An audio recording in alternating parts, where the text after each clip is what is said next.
Bismillahirrahmanirrahim. Assalamualaikum warahmatullahi wabarakatuh.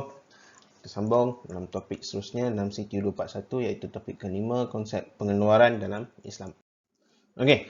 So, kandungan topik ini agak ringkas sebenarnya. Kita akan bincang tentang definisi pengeluaran, seterusnya objektif pengeluaran dan yang terakhir faktor pengeluaran atau factors of production.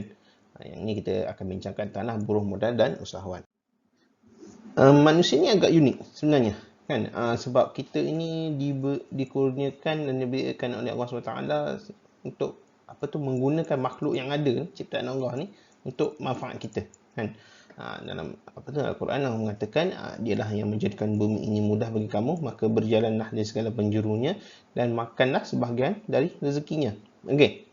So, aktiviti pengeluaran itu ataupun production itu boleh membantu manusia ini menyelesaikan masalah bagaimana barangan dan perkhidmatan dapat dikeluarkan dengan menggunakan sumber alam yang ada.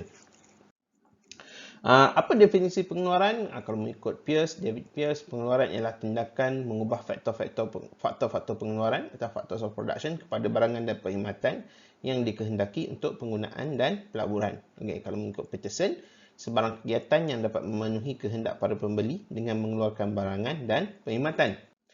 Apa pandangan Islam pula? Ia adalah satu usaha mengeluarkan barangan dan perkhidmatan yang terdapat dalam pelbagai kurniaan ilahi secara efektif dan diperlukan serta membawa kebaikan kepada moral dan fizikal. Okay.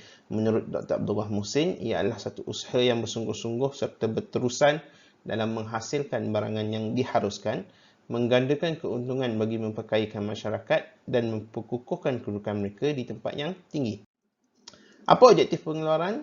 Kalau mengikut konvensional, ia adalah untuk mencapai kesejahteraan kebendaan kan. Ada juga menggunakan semua input ataupun material yang diperlukan dengan secepat mungkin untuk profit maximization, maksimumkan keuntungan kan. Tetapi kalau Islam, matlamatnya apa? Matlamatnya kita adalah untuk beribadah kepada Allah SWT, mencari keredaannya, dan tujuan apa? Tujuan al-falah kan. Mencapai kejayaan kan. Ini dibenarkan untuk meningkatkan kekayaan dan kepuasan kebendaan. Okey, dan kebendaan itu tujuannya apa? Untuk meningkatkan kebajikan ekonomi, menggunakan sumber dengan cekap dan mengoptimumkan keuntungan. Kita bukan nak profit maximization, tapi kita nak profit optimization kan. Kita perlu ada input tentang isu sosial kan, isu-isu lain. Kita tak nak mengejar keuntungan sehingga mengabaikan isu-isu lain. Okey. Dan pengeluaran itu menjadi jalan untuk mendapatkan rezeki bagi mencapai objektif tertentu pengeluar. Menurut Siddiqi, objektif pengeluar ada banyak, antaranya menyediakan keperluan sendiri secara sederhana dan memenuhi keperluan orang-orang yang berada di bawah tanggungan, menyediakan keperluan bagi masa hadapan, memperuntukkan kekayaan bagi generasi akan datang.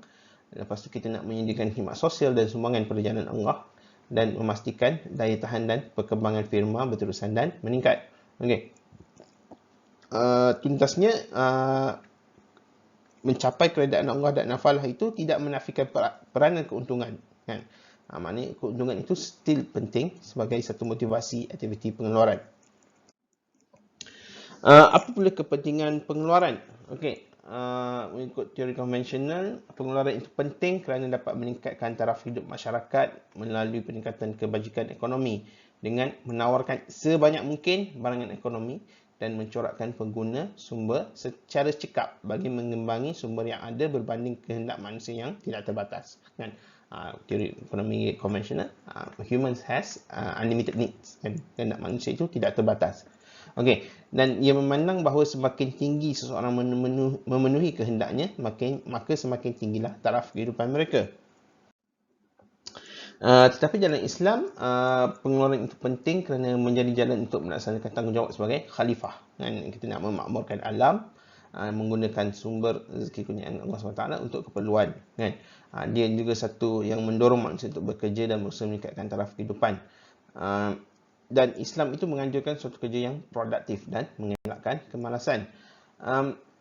Pengeluaran itu juga penting untuk menentukan keutamaan barangan dan perkhidmatan bagi barangan daruriyah, tahsiniyah dan kamaliyah bagi memenuhi keperluan masyarakat.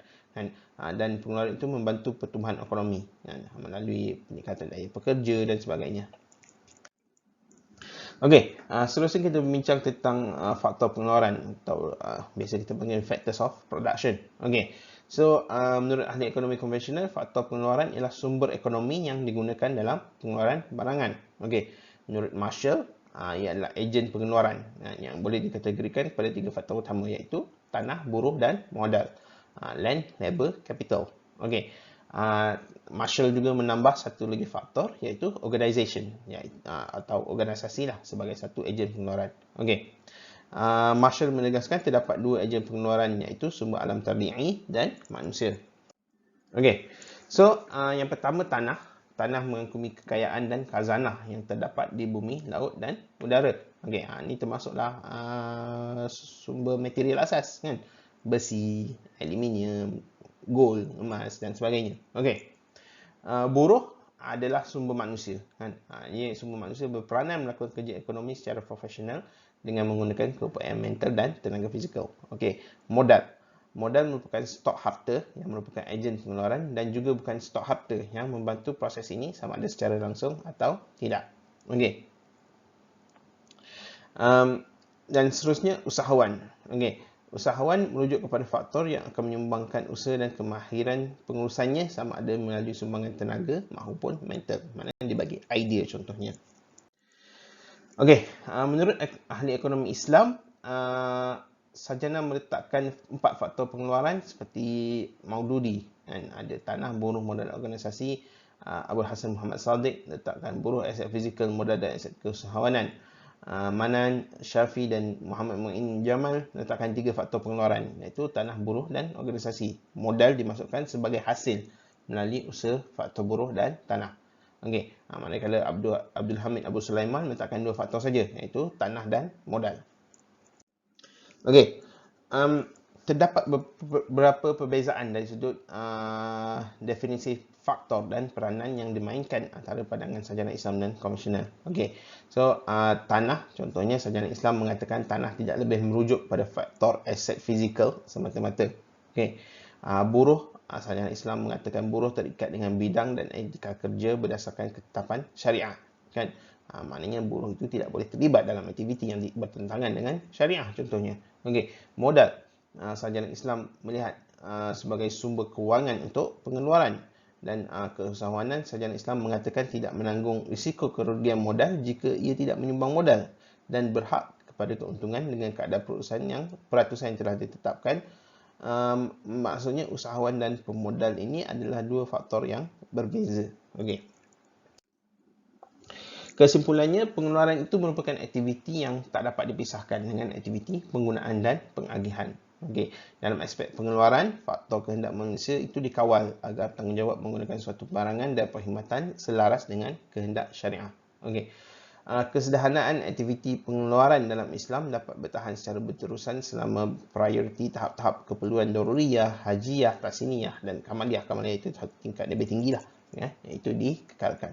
Okey, so itu saja untuk topik ini. Kita akan sambung dalam topik seterusnya. Assalamualaikum warahmatullahi taala wabarakatuh.